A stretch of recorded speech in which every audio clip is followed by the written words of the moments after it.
years, more than 30 years. It stood there 30 years. It was in operation, creating memories, some of which made headlines. Other memories were deeply personal.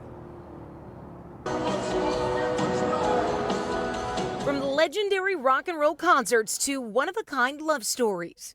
I mean, I had my first date there. From the most infamous brawl in NBA history, the Pistons smash the Lakers in 5. To 3 NBA championships, the Palace of Auburn Hills proved worthy of its regal name as the home of the Detroit Pistons. It's a new building, a flashy new home, and you're winning championships right off the bat. That was incredible. Legendary sportscaster Gregory Kessler has been announcing Pistons games for more than 30 years, including the 2 back-to-back championships in '89 and '90, and then another in 2004. And then to, again, face the Los Angeles Lakers, that storied franchise, and Shaquille O'Neal and Kobe Bryant and Karl Malone and Gary Payton and the rest, Coach Phil Jackson, and beat them soundly 3 straight games in the Palace of Auburn Hills. It stood there in such majesty, and the name Palace of Auburn Hills was so fitting for it, to be sure. Memories of monster truck rallies, Disney on Ice, and for Carolyn Gamachia, something much, much deeper.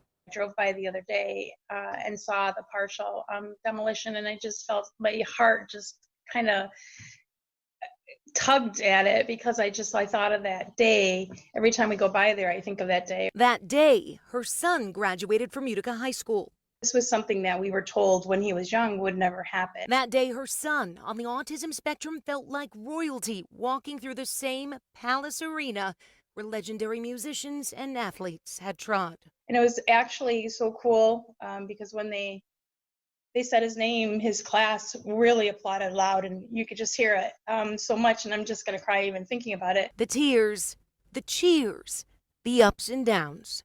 For more than 30 years, the Palace has been a pivotal part of many moments of life.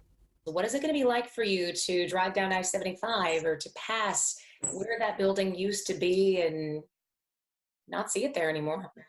It's going to be strange. It's going to be weird, odd, all of the above.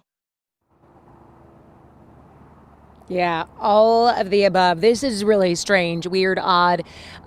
Just seeing the implosion, 22 pillars filled with 800 pounds of dynamite going down like dominoes, bringing the rooftop with it, and then the smoke